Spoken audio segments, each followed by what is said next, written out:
HRN listeners. As we celebrate our 15th year, we are deepening our commitment to giving voice to the next generation of food systems storytellers, and we need your help. Our internship and fellowship programs help activate new possibilities for underrepresented and underestimated young people through experiential journalism, audio engineering, and production training. Through these unique programs, HRN helps food equity stewards build essential workforce readiness skills that expand their potential and foster economic mobility. Please consider supporting these critical programs. And with a minimum donation, you can be entered to win a dinner for two at an amazing restaurant in one of 8 cities and tickets to a concert at a great venue in one of those cities. We have incredible partners across the country who have donated, as they also share our passion for helping to educate the next generation of food systems storytellers. Check out heritageradionetwork.org/15 to donate and enter to win today. That's heritageradionetwork.org/15 to donate and enter to win today. And make sure you donate before March 31st. Thank you. You're listening to Heritage Radio Network. HRN is food radio supported by you. Learn more at heritageradionetwork.org. This episode is brought to you by Wisconsin Cheese. We've been making cheese in Wisconsin since before we were even a state, which may be one reason why we win so many awards for it. It's what happens when a whole state dreams in cheese. Find your next favorite cheese at wisconsincheese.com.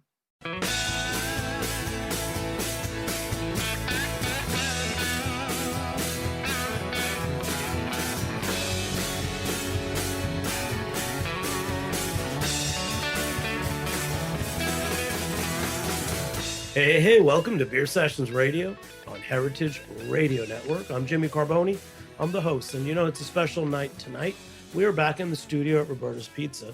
It's Wednesday, and it's February 2024, and it's our 700th episode. This will be coming out probably at the end of February or early March 2024. Want to give a big shout out to Roberta's Pizza, who's been the host of our studio now going into our 15th year. And I'm just really proud to have been working with Heritage Radio Network and Roberta's Pizza for such a long time. One of my favorite regular guests is here tonight, and it turns out that to celebrate our 700th episode, we thought we would, and much deserved, be tasting some food from Roberta's, the original Roberta's Pizza here in Bushwick, Brooklyn, and with some beer. So James, this isn't an ordinary group of beer guys. This is a special crew with some high-level credentials. Absolutely, Jimmy. I mean, you got to come with the big guns, when we're going to do some real live tasting, with beer and food, on site. So when you're coming with Roberta's and some of the finest beers in the world, you have to bring some of the finest palates. And so we got, 2 of my favorite people in the industry, maybe 1.5 of people in my favorite industry. We got Max Finesse and we got Shane McNamara. So introduce yourselves, good people. Yeah, I'm Max Finance. I'm the Senior Manager of Education and Training for Artisanal Brewing Ventures. So that's 6 Point Brewery, Victory, and Southern Tier Brewing Company as well. Shane McNamara, I'm the Global Director of Beer Passion and Beyond Beer Innovation at AB InBev. And I'm James, I'm very curious, who's the one and who's the half? You know, Shane. We all know. We all know. So it's actually 1.25 and 0.25. So do I have to tell people what a Master Cicerone is? I mean, the two of you have reached that level. But let's start with Max. This is the first time having you on the show. How did you get to that level? Because you were working in beer, I know, at 6 Point not too long ago. Yeah, I started at 6 Point originally in a sales role about 8 years ago. And the road to Master Cicerone is just a road to uber geekery. I love beer. I love reading books. I love learning. So reading every book I could get my hands on about beer. Connecting with some other really smart people like Shane and James, and especially the jump from advanced to master, quite a significant jump, and one that you could probably do solo, but I wouldn't recommend it. Yeah. So the more time you can spend with super smart guys like these, the better you're going to be. And how did going up the ranks of Cicerone improve your career prospects? That's a great question. I think for me personally, the advanced Cicerone was the qualification that maybe did the most for my career. I did my certified beer server when I was a brand ambassador for Captain Lawrence Brewing Company. I got my certified Cicerone when I was there as well, actually. And then got my advanced pretty quickly after I got my sales job at Six Point. So when I got my advanced Cicerone, Six Point created a new role for me doing education and quality, which is similar to what I'm doing right now. And that was sort of the one that catapulted me from a normal sales role into a custom-made role. That's what I love to do on a daily basis. That's great. And Shane, just recount a little bit about how you got to be Master Cicerone and how it's helped your career and everything. Yeah, I mean, I started the journey probably in 2018.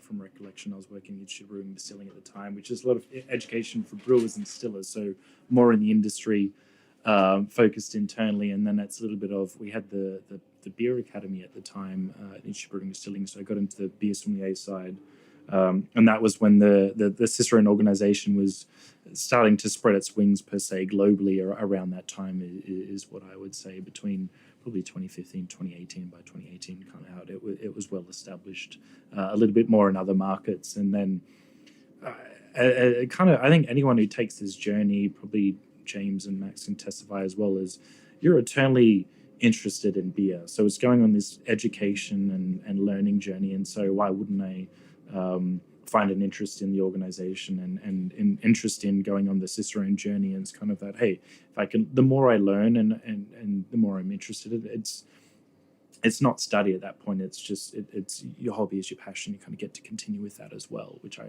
really enjoyed. And so it's been a key benefit to my career in terms of, you're right, as you go up through the ranks in terms of certified beer server, certified Cicerone, advanced Cicerone, master Cicerone. It was a very key feather in my cap of my career. I have a master's in brewing science as well, so a very technical background as well. But it was something that made me complete in terms of internal, and external to the company in terms of how I can operate and be of value. Yeah, and what do you do with AB? Do they send you to far off locations? You're getting your hands dirty in the back of a beer bar? Not so much these days. I have a very enviable role in that I do. I look at in terms of we have 500 brands, right? And we're talking about it today actually at work, and where we're talking about really beer cultural moments.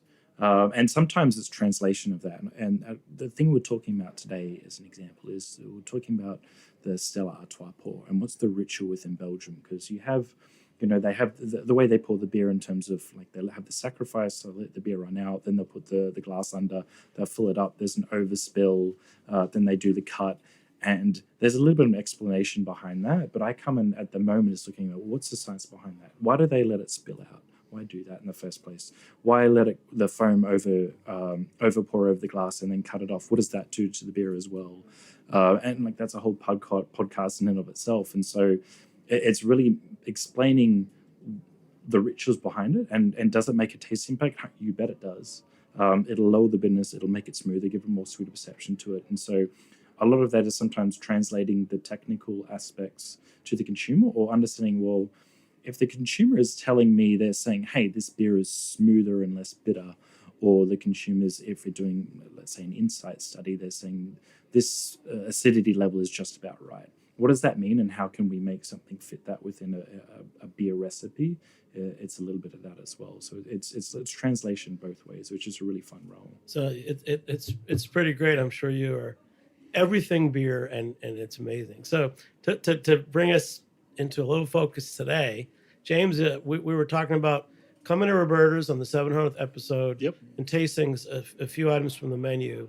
So let's start with the food. You guys all ordered a few things off the Roberta's menu.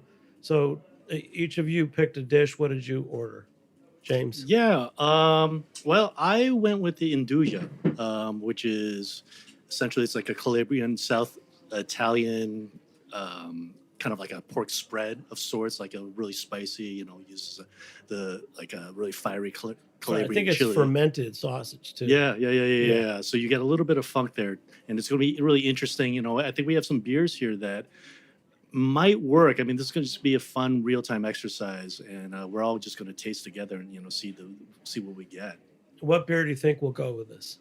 Initially, in reverence of Max being here, we have a Southern Tier 2-time Xmas.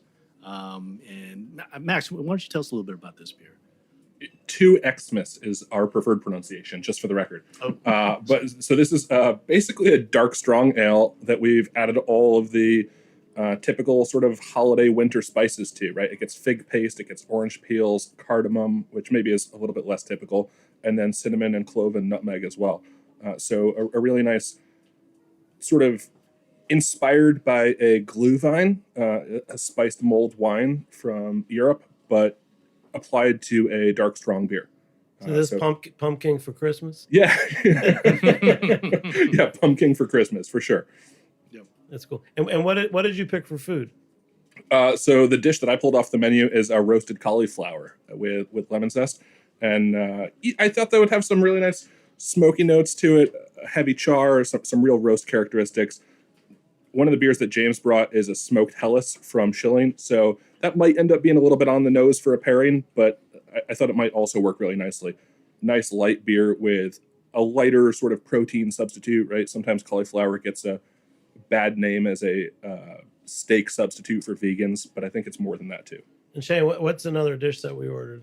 I decided to throw the duck tortellini at us, just out of curiosity, because you never know how rich the duck is going to come across. First time having it, and I think we have enough beers on the table that I'm hoping we can pair something with it. I see an English old ale. We've got some Belgian pale ales. We've got even Max's 2X. I'd be just curious. I mean, this is a very much a thought exercise as well as a practical exercise. So a lot of this is blind. None of this is and I'm curious. We have like a Tre Fontainen Oud Bruin here too, which would be really kind of fascinating to see how that 100%. kind of interacts with that with the tortellini. Yeah, and then also just to give a shout out again to Roberta's, they're leaders of the wine lists and cocktails, but they've also always have a stellar beer selection. So we walked in and Mike Amity, the director of operations, who many of you might know from Torst, what did he recommend to us? We've got a Suarez, one of our friends from up in Germantown, New York. I was just going to say, first beer in our glass is the Suarez Qualify Pils, which is a great, slightly rustic Pils, but really nice I'll take a splash grain of that, character please. as well. And then we also have Suarez Blend 12 Domain, which is a blend of their country house beers. Which is courtesy of Roberta's as well. So Absolutely. lot of there's always something here for everyone, and in particular the beer. So what let's do the order. So I want to start with the sweetbreads. Let's do it. Because I feel like they have the least shelf life. They're fried like a calamari. In fact, when they came out, Shane, you kept asking for what did you think they were? Calamari.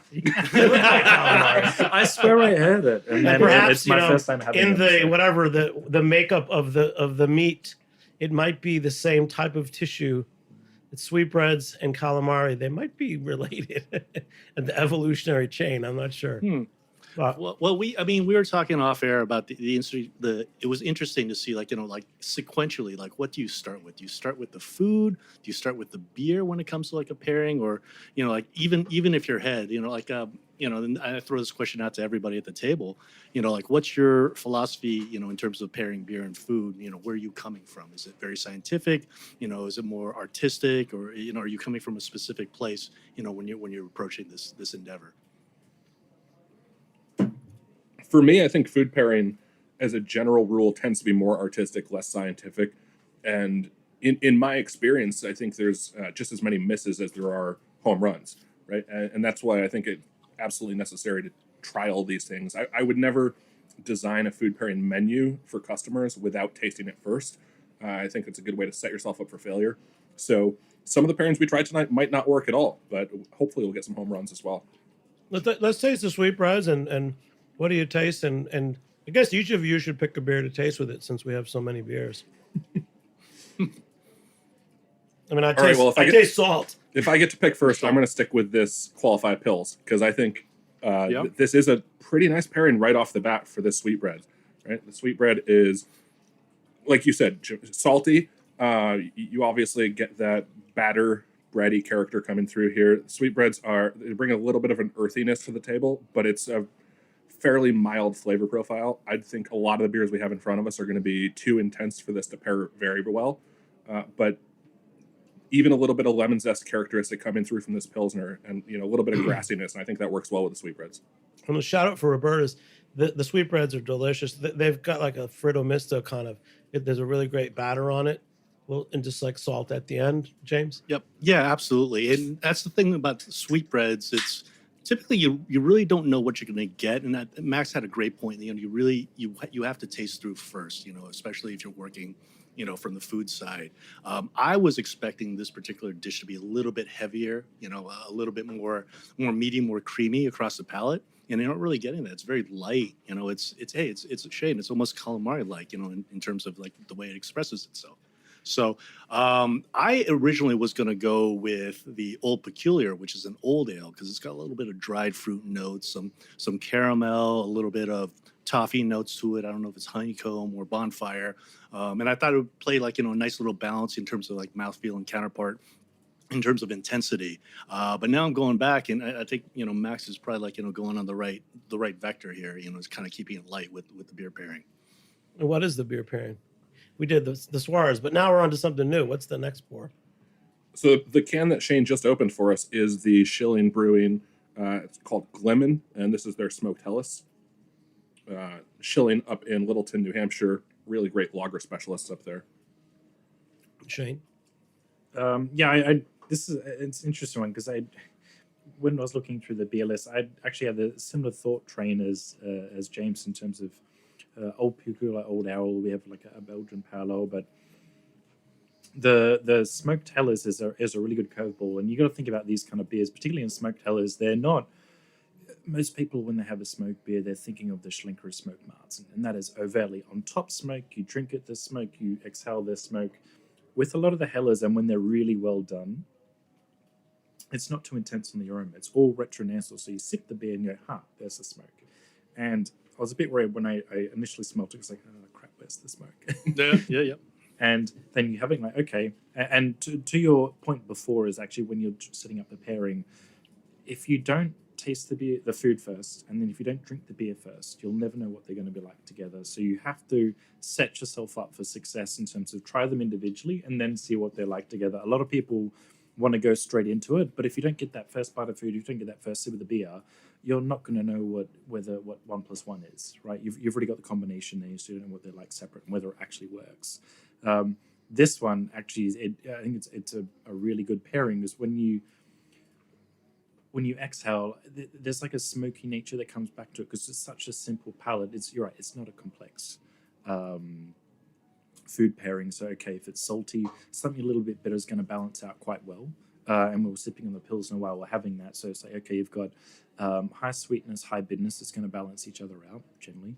And then you've got a nice little bit of smoke finish on there. I think it's a nice little complexity without completely transforming that effect that I'm just having a beer and a deep fried sweetbread. Mm-hmm. Yeah, and I guess to get back to your original question and to give you a straightforward answer to, what's the order here, order of operations. What do you pick first? Yeah, right. What do you pick first, right? To answer that question, the first thing that I consider, and I think most of us would consider when we think about food pairing and beer pairing, is the intensity of the dishes compared to the intensity of the beverage, right? You don't want either one to be much more intense and really overwhelm the opposite one. I tend to err on the side of picking less intense beverages to the food. So I like to pick up the glass of beverage first, take a sip of that beer, then take a bite of the food, and then take another sip of the beer to see, with that second sip, how are they interacting together?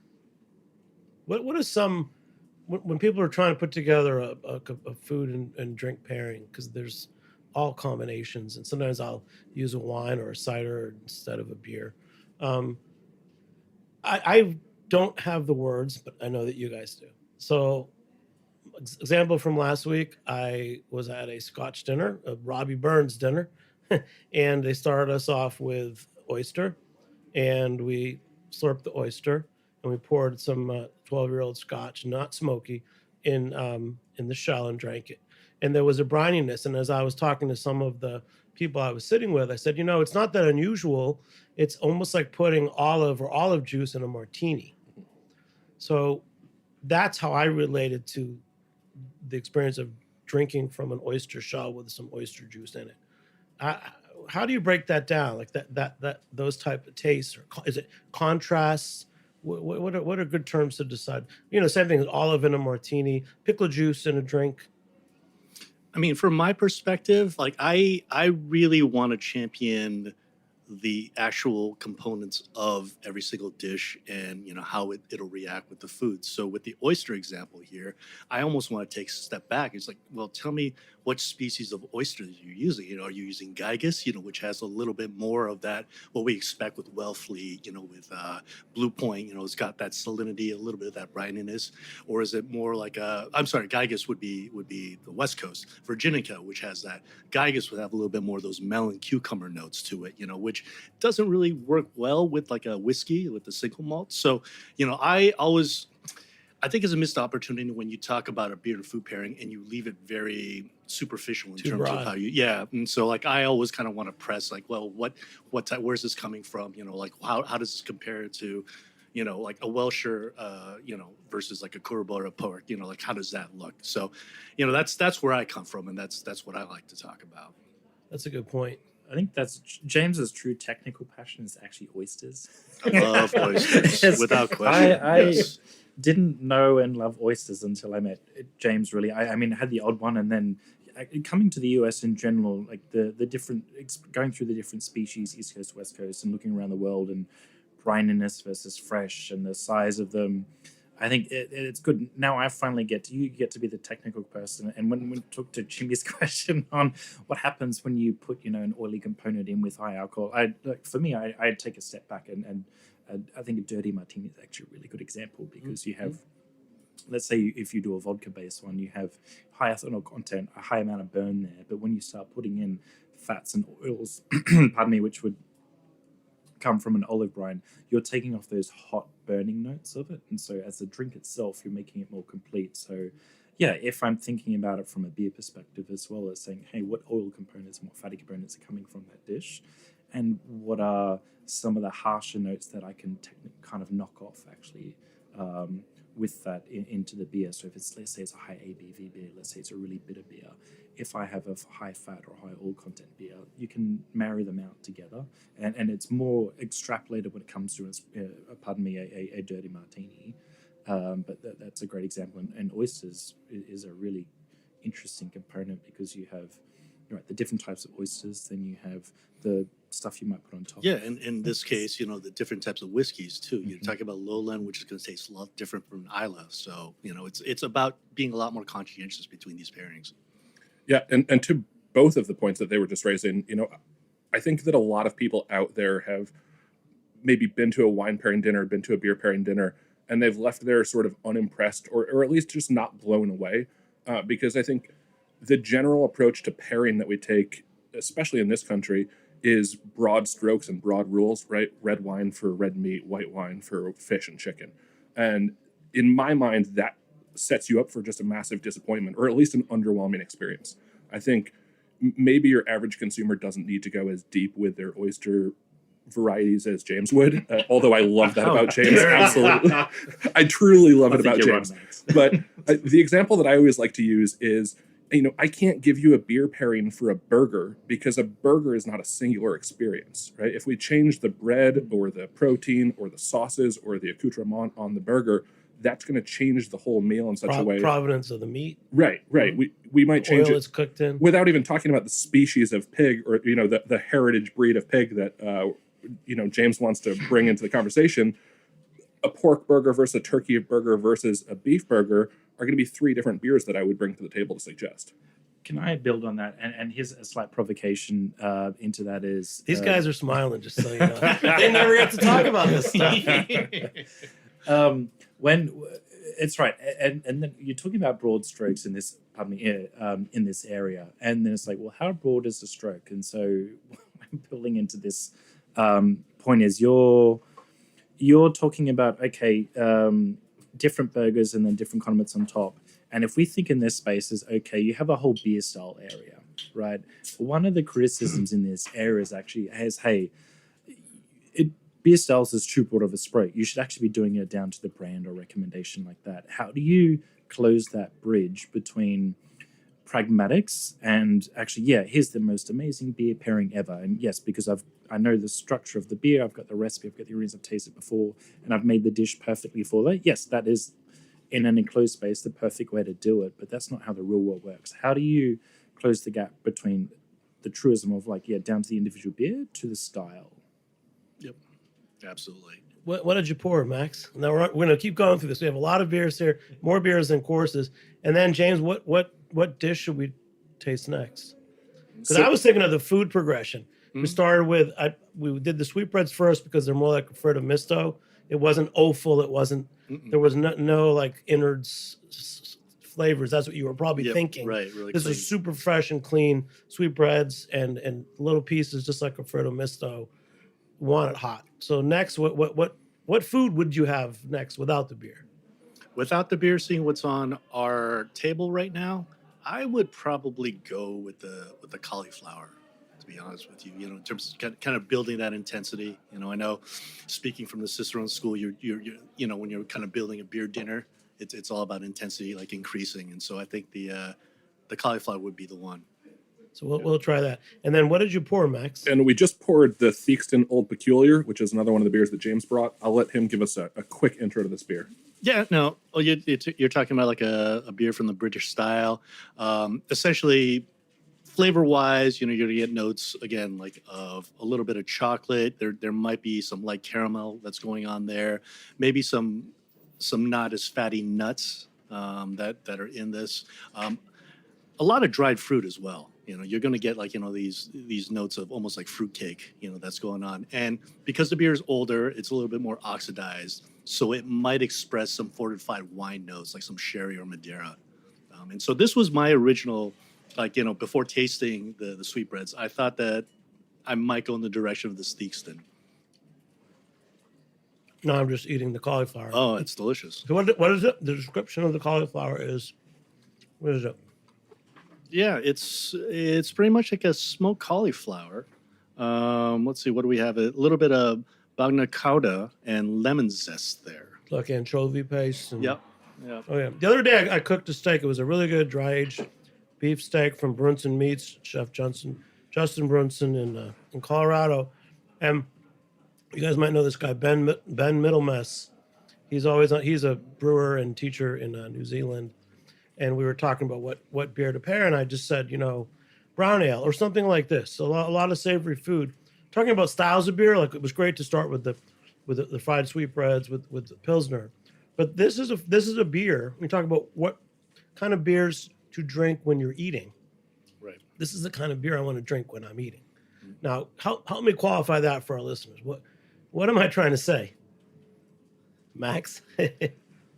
When you talk about like beers for food, my first gut reaction is to go to the Belgian tradition because I think so many Belgian beers are just built to be had with food. But I agree with you on this Old Peculiar too. I think that the fact that beer in general brings that malt forward presence, which is always a good pairing for food. Just to back up a step here, I love wine, I love cider, I drink a lot of both at home, but beer naturally sets itself up for food pairings in a way that sort of those other two categories don't have an advantage just because of the scope of flavors that you can find in beer, right? We're working with 4 ingredients here if you include water, plus the fact that beer culture is so much more broad and accepting of brewers that want to throw Snickers bars into the mash tun, right? You can find beers with any flavor under the sun. So beer is a good step in the right direction.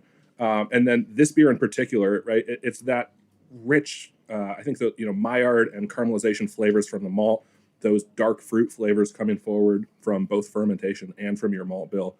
It really does set itself up nicely for any sort of food that has, some roast or some caramelization on it, like this cauliflower does. And here's the interesting point too. When you think about a cauliflower, I think we all reflexively want to go to something that's a little bit lighter in color, a little bit lighter in body.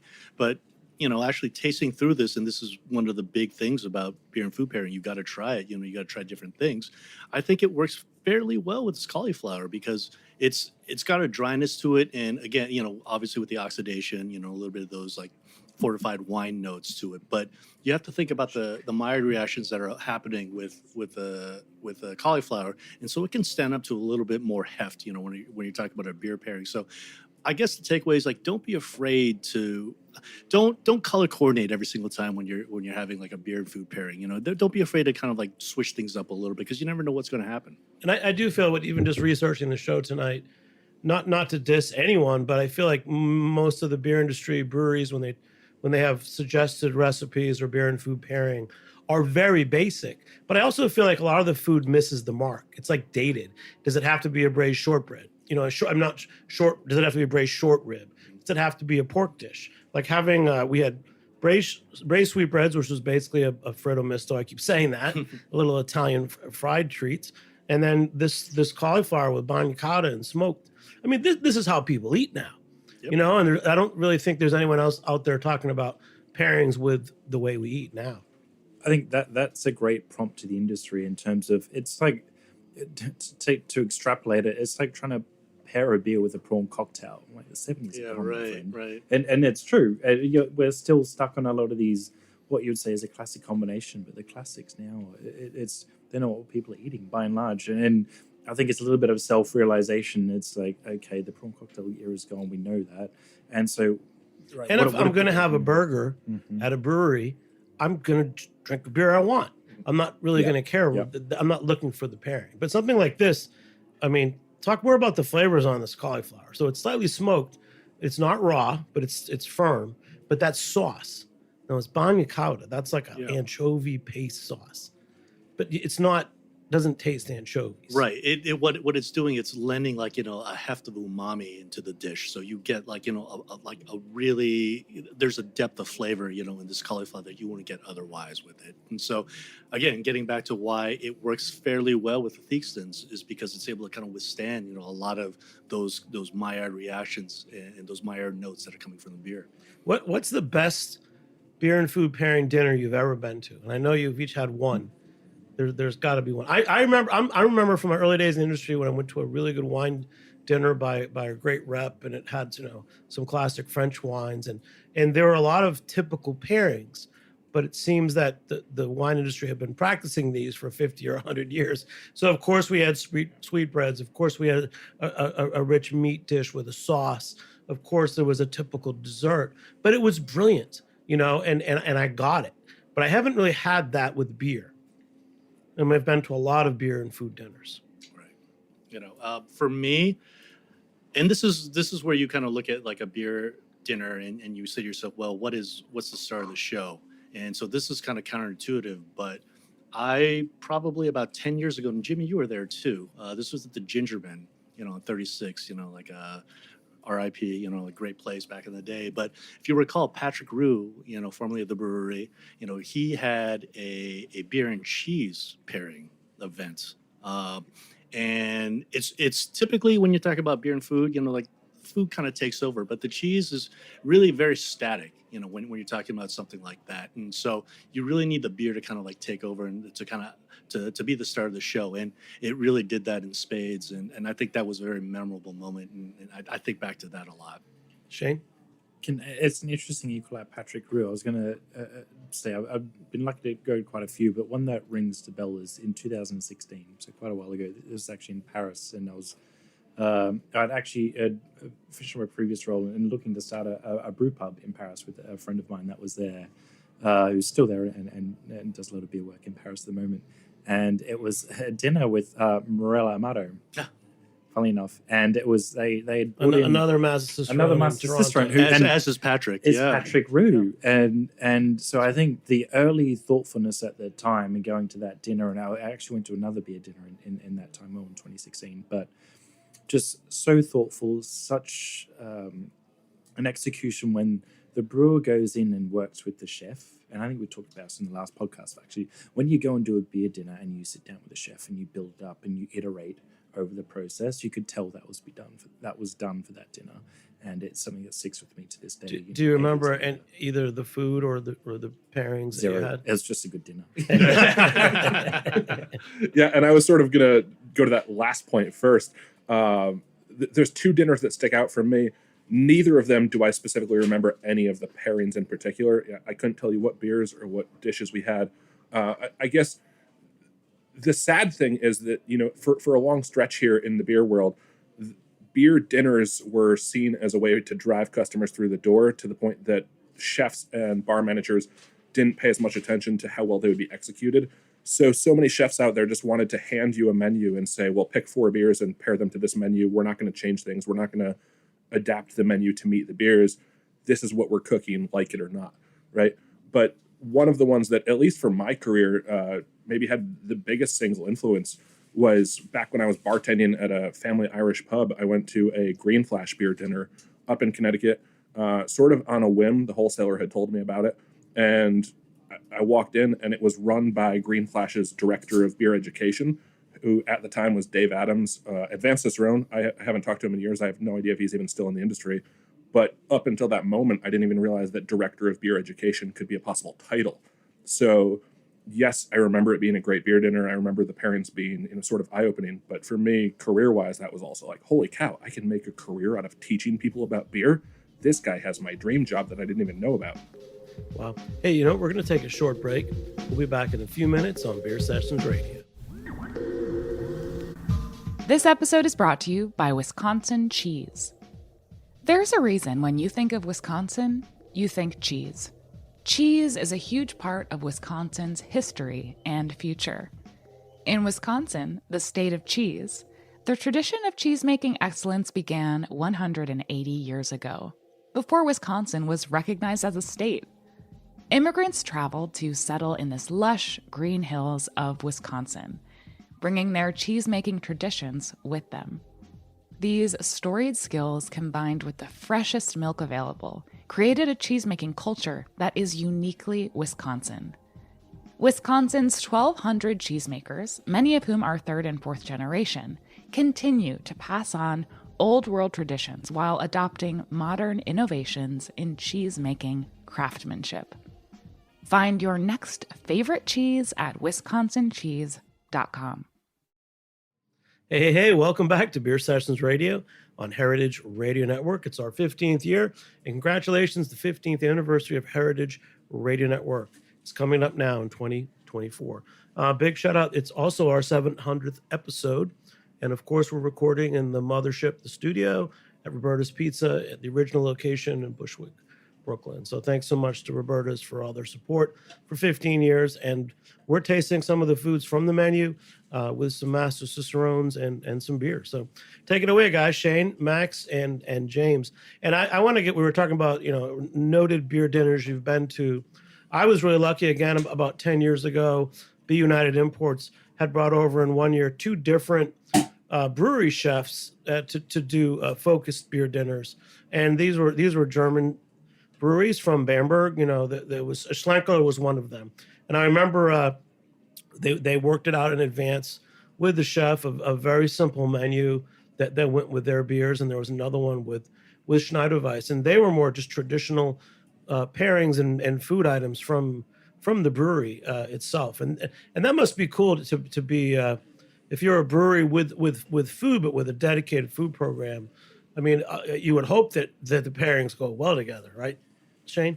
Yeah, I think we talk about it a fair bit at work, and it's interesting. It depends on the country as well. Like, what's driving it? Is beer and food a thing that's already there? So there is not much of a thought exercise that you need to do when you're in Belgium, because those guys love beer and they love food, and it's just natural to it. And I was thinking about it earlier today when we were talking about the podcast and coming into this. It's like, what countries do you need to prop, and what people do you need to prompt to talk about beer and food together that is unique to someone, right? And I think to some extent we live in a bit of a thought bubble, particularly in the US and even in the UK as well.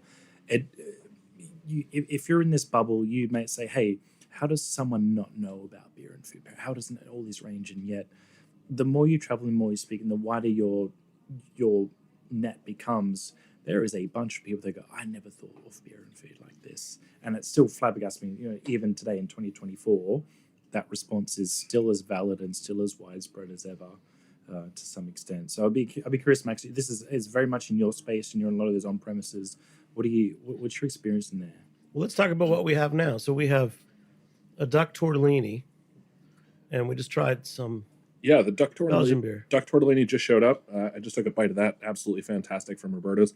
And then we've just opened, you heard the bottle pop as James pulled the cork, from Drie Fonteinen, their Nocturne, which is their take on a Oud Bruin style. So a little bit out of their typical wheelhouse, not a lambic, not a goose, but I'm sure has some of that influence in it. Does this pairing echo what you were talking about, Shane? I think it's an interesting pairing. I think it's a very powerful beer for James for his duck totally. I don't know much I can taste much after that, but it's thought. It's interesting when you go. Let's take it back. It's like going through the thought exercise. Okay, let me put some beer and food in front of you, and I think this goes together. This is different because we're going through it live, and you're going to get, in my opinion, these kind of results where it's like something is way too intense for the other one. But this is exactly what we're talking about. It's and this is classic Belgian beer, and a Belgian style, and a generally rich dish, and so it's like, okay, and this is what we have to do on the back end. And if you're going to elevate the experience, you have to do it properly, because if you put that in front of someone, that's not far off the reverse of giving someone a burger and a beer recommendation. Do you know, a burger and a light lager? That this is just the beer takes over the food. The other way is the food takes over the beer, and like it's nothing is hurting each other, but nothing is doing to each other. Well, and I think that's a great point. Just getting back to the fact that you got to taste through everything before you make that pairing. On paper, you think about duck, which is kind of like it's a lot fattier, it's richer. It has like a little bit of kind of like funky tang to it. You would think that it would stand up, to the qualities of this particular beer. But again, credit to Roberta's and their kitchen, and they make such like light and ethereal dishes that the beer does definitely overpower this particular dish. I think the components are they are in alignment, but one is just a little bit too intense compared to the other. I mean, Max, how would you describe the tortellini, the duck in it? I'm with both of these guys on this one. I like this beer independently. I think it's a beautiful beer. I can't think of many beers I've had from Drie Fonteinen that I haven't loved. I love this dish, but they don't really sing together, right? It's not 1 + 1 = 3. This is 1 + 1 = 1.75. 1 + 1. Well, Right. Also, when we get to this beer, but the whole process of tasting and everything, now that I'm on this beer, the Drie Fonteinen, I kind of want to stop eating and just sip and savor this beer. Yeah. So how do you go about sip and savoring? I know everyone seems to know how to taste beer now. In fact, last week when I was tasting Scotch whiskey, single malts, we were told to open our mouth when we breathe in through our nose. Now, maybe that's just for spirits. I've only heard that advice, and I've even heard open your mouth and breathe through your mouth, especially if you're drinking something that's cask strength or higher alcohol, because when if you start to nose a whiskey that's 140 proof or something like that, you can really just blow yourself away with the alcohol. But if you breathe through your mouth as you're inhaling there, you'll pick up some of the more delicate notes without that higher alcohol. It's just ripping you apart. And then this beer, Yeah, this one came from Shane's collection, so tell us about this, Shane. Yeah, Shane. I wish I'd had this beer before, but I have not. just so you know, these guys did show up with about 12 different beers. So we're back to the old school beers. Not sessions only, radio. is it a guessing game for the food? It is for the beer as well. I think let me take a sip and I'll deconstruct the beer for you guys. And which Drie Fonteinen is it? Oh, it's the Nocturne. I will say this, just getting back to what you're saying, Jimmy. There is a certain mastery of when you're building a beer dinner. You're talking about, you get to the point where you're tasting a beer and you just want to sip on that beer.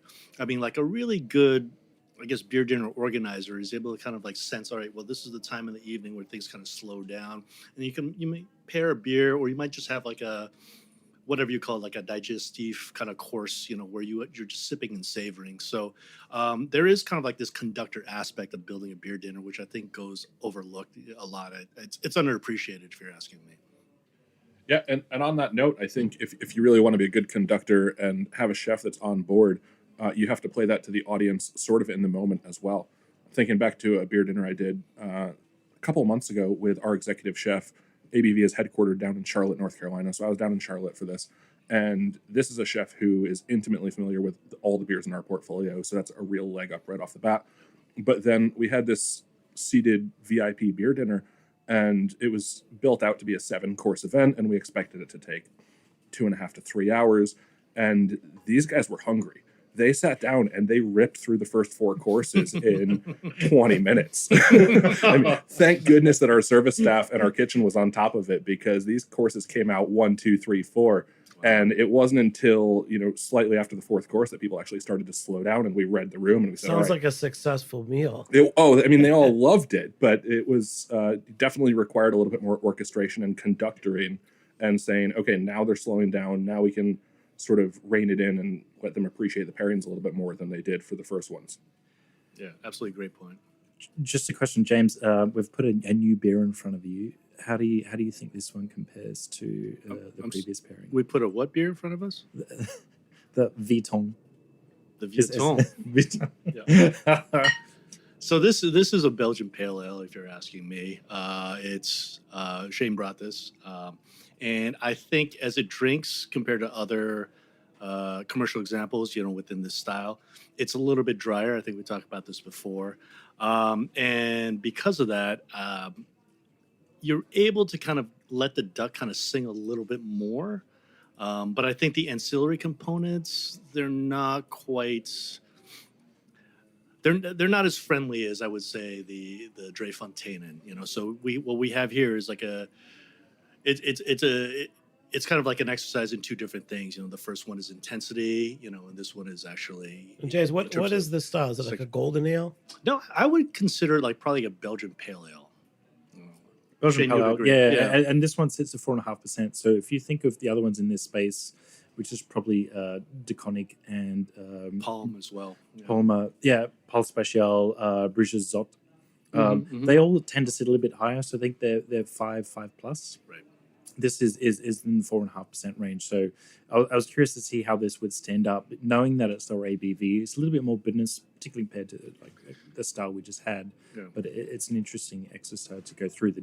The duck is very strong in this. I like the fattiness and the bitterness that balances in this, but the ancillary stuff that sits around it. Yeah, I would think, like with this particular style, and again, this gets back to the fact that we talk about styles versus actually specific examples, commercial examples. There's not, like when I think about some of the other Belgian pale ales that I've had over the years, there is a little bit more of like this Manuka honey. It's a little grassy, a little bit earthy, and you got like this kind of like buttery nut quality. I don't know if it's like Brazil nut or something. And this doesn't really have that. Look that up, Manuka honey. Manuka honey, yeah. Alexa. Yeah. Absolutely. James has expensive taste. Anytime you talk about food pairings with James, you're going to come away with a list of lookups. And James, the Gaikin oyster, you could say Kumamoto. Kumamoto is a type of Gaigus, yeah, Okay. absolutely, Gaigus. yeah, exactly. But because it doesn't have like a little bit more of that oomph, with lack of a better term, it does kind of shrink in the shadows, like respectively, with this particular pairing. What's great? You can elevate the conversation, James. And I'm serious. Oh, it's not me. We like appreciate it. This is the table that does it. Like I got to keep up with the Joneses, to be honest with you. Coming into this, look, my prep was of course I'm going to ask these guys, what to pair with pizza or cheese and all the great things on the menu. But I've my takeaway is that it's much more focused and specific than that. And thanks for teaching me that we need to actually taste and talk about what we're going to pair before we just say, hey, we've got pulled pork and we've got oysters. Let's do a beer dinner, which is what I've been to before. And please do not do a beer dinner that offers 5 different types of beers paired with 5 different types of chicken wings and sauces. Please don't do that. I would sign up for that. It depends who cooked it. I bet Robertus would do a good job of that. But yeah. So what didn't we cover in the show? I know, Max, it's your first time on, 6-point guy, ABV. I mean, we've got too many beers in front of us. We didn't even get to a third of these beers. I guess in terms of pairing specifically, I think we did a good job. My main takeaway for anyone that's listening is look at the details and be willing to get a bit more granular with what you're talking about. I think James did a really nice job, as he always does, of giving us some great examples of that. You don't have to be intimidated by thinking about what species, what breed. I love it about James again, but I think if you're at home and you're saying, okay, I've never really bought into the idea of pairings, start small and start with saying, let's get a little bit more ambitious than red with red, white with white, and think about those details and thinking about sort of what about this salad is going to work with this beer, what about this poultry is going to work with this beer, and go from there. One thing I liked about this, what we tasted, is that we ordered from the menu, and the first 3 dishes we had so far are all very approachable food. We didn't have a really spicy dish. We didn't have a really sour dish. We didn't have anything extreme, which I also feel like in beer or beer pairings, people want to go for. And, why is that? Most of us eat fairly normal foods. I wanted to ask about pho, some kind of a noodle soup. If I'm having pho or ramen, those aren't extreme dishes at all. But I want to, that's what I eat. So that's what I want to pair with. Right, James? Oh yeah, I mean, if you want to ask me about pho or you want to ask me about ramen, I'm pho. happy to talk about that. Yeah. A simple pho, pork broth, the classic pho, which is kind of trendy and delicious. All right. So I won't drill down too deep right now. Just I would No, say, do it, James. Do it, please. No. So I will say, all right. So like, Tell us how udon is better. Just how dare you? With all respect to, and afterwards we're staying for dinner in Roberta, so the conversation is just getting started. Yeah. So I would say, like pho, obviously it's rice noodles. You have like this like a broth which is almost as light as consomme. But you got like these aromatics which are like really at the forefront. Black cardamom, which is key to pho. You're getting a little bit more of this menthol, kind of like medicinal note to it compared to like a green cardamom, which is a little bit more minty. And you've got these kind of earthy elements to it. I think it's nicely balanced. Oh, and also you got some rock sugar, which is important. So I like to pair pho with the saison, and just kind of like calling out somebody. I think still waters like saison is a great example, because it's using, it's using like elements that really kind of echo that rice flour, that goes into making the pho.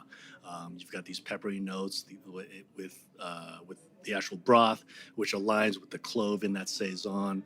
You've got a little bit of cotton candy kind of like elements, within the beer, which kind of pulls out that rock sugar in the broth itself as well. And you got these nice little like the Thai basil, a little bit of cilantro, some scallions, which gives it like a little verdant quality to it, which kind of it adds to the top of it as well. Is there a book out there of world classic dishes that like we're talking about that people actually eat with pairings? I feel like the pairing aspect in any cookbook I know is always downplayed, and it's usually very general, where they're afraid to mention a specific wine.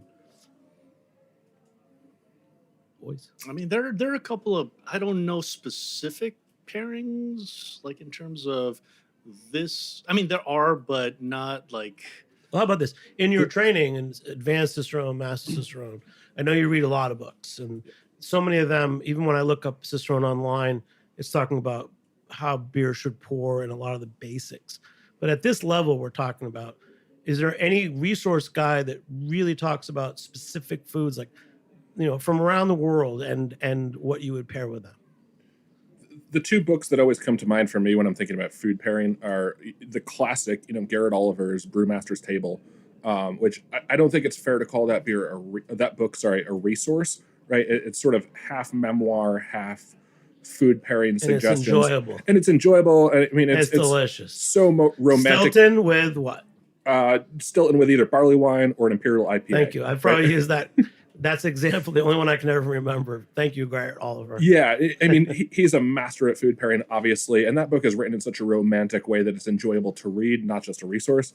The other one that comes to mind for me is, I think it's just called Beer and Food Pairing by Julia Herz, who's now the director of the American Homebrewers Association for the Brewers Association, and Gwen Conley, who's also a mastery of sensory science. That one is a little bit more resource accessible, but it's been a while since I've read it. I'm trying to think back to if it does exactly what you're asking for too, Jimmy. It's okay. Shane, anything else? No, I think you can round up here in terms of your comment in terms of the stuff we tried tonight, and that none of the food here has been exceptionally in one way. It's not been too strong. It's not been too intense. And I would say the same about the beer as well. And so if you think of that as an exercise of what we did live tonight, is okay, you've not got extreme beers or extreme dishes. Hey, don't put a square peg in a round hole, right? Yeah. Accept for what it is and say, hey, Except didn't work. James did pick one extreme food. So you right away you saw on the menu the Induja. Yep. We said it's the spicy Calabrian chili spiced fermented pork sausage spread. Right. It's in front of us now. We're going to taste that as we close out.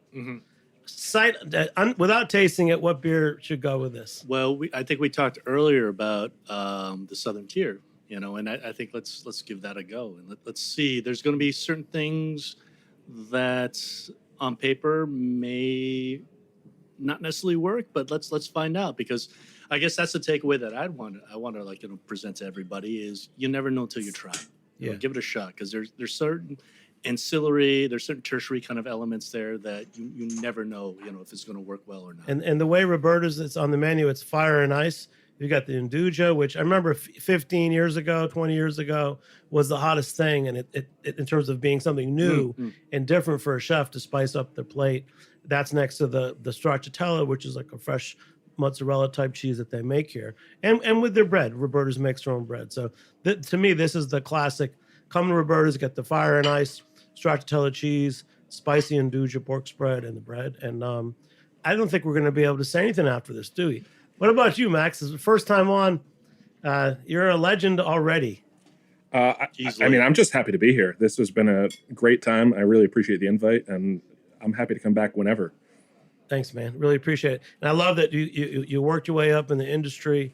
It's great to see that there's a lot of opportunities in the beer and craft beverage world. And James, thanks for bringing. I used to call Max the future. He's the now. He is absolutely the now. Yeah. James is way too humble. Him and I did a lot of studying together the year that I passed my Master Cicerone, and I wouldn't be here without his knowledge and his expertise. I think that it's not true at all. It's absolutely true. I think that this keeps coming up, James, that if anyone studies with you, they're going to ace the test. I've joked about me being the Master Cicerone whisperer. No, I don't know about a professor, but it's I think it's a fair assessment. That's an important role to have, man. And you're also becoming the Beer Sessions radio whisperer, because you've helped me book some really great shows. I love coming on every single time. Thanks. It's a wonderful experience. And Shane, the last time you were on with James, a big shout out to the Cicerone program. If you know who Ray Daniels is, Ray, thanks so much. You sent some kind words. Last June, we had a really great show, kind of an intro to Master Cicerone, the careers you could have, and pairing talks. And anything else you want to say about the Cicerone program, since you're at the top of it? No, I think this has been enjoying journey, and it's how I met Max and James as well. So I think it's as much as part of the journey in terms of meeting those people that you have a common interest in with, and then there's always something to talk about, I think, and then you find your people within that as well. So it's been I'm ever grateful for the program, I think, because I wouldn't know any of you guys here, to be honest. And I'm going to add kudos to Ray Daniels and the team at Cicerone. All the Master Cicerones I've met, Patrick Rue, Morella, we've Ryan, the other Max, these guys, this Max and this Shane, they're all humble. It's like you didn't get born with a silver spoon. You literally had to work your butts off to get this. And so I think we can close out the show by toasting all the Master Cicerones out there, who they're not that many, but we know how much work it takes. And, for most of us, we will not aspire to that. That'll not be our goal. But the fact that you guys exist, it's a special brotherhood. And we know that your jobs are out there working with the rest of us. So don't be afraid to call up a Master Cicerone and invite him out for something. Right, guys? No, I love that. I mean, don't be afraid to reach out to one of us if you're studying for one of the tests. I've made some really good friends by just reaching out to me on Instagram and saying, hey, I'm studying for my advanced Cicerone. Do you have any tips? I think there are 28 Master Cicerones now, and I think 28 of 28 are very nice, cool, open people. Exactly. Max's number is 917. and reach out to Shane if you want to give him a free dinner, because that's what he's always looking for. Hey, I'm very excited to try cinnamon spice and chili spice together. I'm glad we're going to cut off here, because you need to find the answer and come to Roberta's. All right. Yes. Well, guys, thanks so much, James. Max and Shane, thanks so much for joining me here on Heritage Radio Network. Big shout out to our engineer, Armin Spengen. Brother, we've been together for a few years now. Really appreciate all the work that you do on behalf of Beer Sessions Radio and Heritage Radio Network. And I'm Jimmy Carboni. I'm the host. Congrats, HRN, 15 years, and it's our 15th season, Beer Sessions Radio. We'll catch you next time. This is the 700th episode. So proud and thankful to be here at Roberta's Pizza in Bushwick. All right, guys. Woo! All right. Woo! All righty. Thank you. Thanks, Armin. Beer Sessions Radio is powered by Simplecast. Thanks for listening to Heritage Radio Network. Food radio supported by you. Keep in touch at heritageradionetwork.org/subscribe.